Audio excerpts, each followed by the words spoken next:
I would say that it was a bit of a surprise when moments ago the 15 members of the Security Council walked out of their closed-door meeting as the announcement was made in front of them by their council president, the Russian ambassador. This has been one of the biggest UN stories of the year, and the run-up has been even longer. Who would be the next Secretary General to replace Ban Ki-moon effective January 1st? Eastern Europe felt it was that region's turn, though that is not officially in the UN Charter. Many people wanted a woman. So the thought was when Kristalina Georgieva, an economist, World Bank official from Bulgaria, became the new hot candidate last week, we thought there was not going to be a result today that would really tip it either way. Guterres, as you mentioned, had won, maybe you hadn't mentioned it, he led all the 5 previous straw polls. But he was from Western Europe and he was a man, and well-liked, though. But today, in closed-door discussions, and as you said, in that vote, Guterres is the man, the person who diplomats said and told me after the meeting they feel he's the best person at this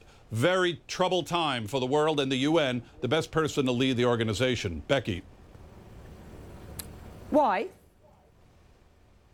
Why? I think they like his 10 years at the helm of a major UN agency. It happened to deal with refugees. And as all we know, migrants, refugees, huge topic now. I think he has major diplomatic skills that diplomats liked. For Russia to not either veto today when they had their first opportunity and prolong things, they liked Bokova, also from Bulgaria, who was later withdrawn by the government. They've dealt with him. Really, the way things are going on Syria and a lot of other issues, the big powers certainly had room to rumble on this nomination. There was still a few months left before the term would start. So they feel he's got the right chops to also perhaps be more demanding, be more open than Ban Ki-moon, and be able to create some unity. We'll, of course, have to see.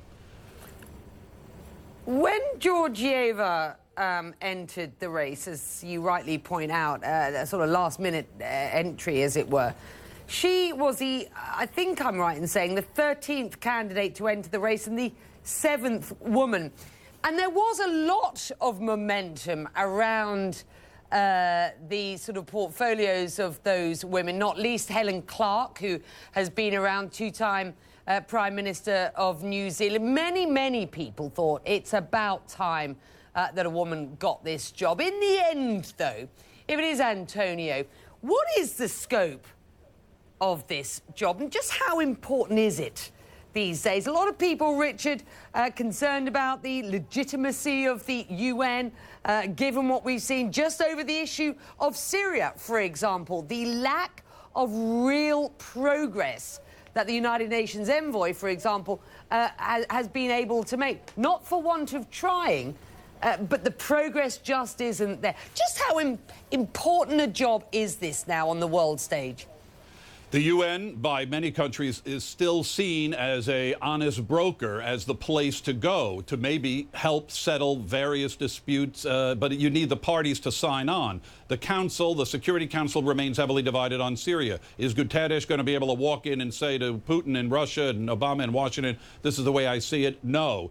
Every leader here will have a different chance to do things their own way. But it is a critical point. Many of the countries in the first ever Q&A, open televised debates with the members of the United Nations, sort of a primary around here, they all were asked, what can you do about the growing irrelevance of the UN? Under the current Secretary General, he's kind of a behind-the-scenes man, and many people don't even know he's the Secretary General. Guterres, of course, will have his hands full, but he will be a different type of personality that I think the organization will need. It's only known by the person at the top. It seems. The refugee work, critical. He was also leader of his own country. He's met with various officials and leaders all around the world, so he's got the experience. But to go back to your first point very briefly, there were a lot of strong female candidates in this race who have run UN organizations. Helen Clark, Suzanne Malcorra, the foreign minister of Argentina. For whatever reason, remember there's only one woman ambassador in that room, though they take their orders from higher up, the women failed here in the Security Council voting.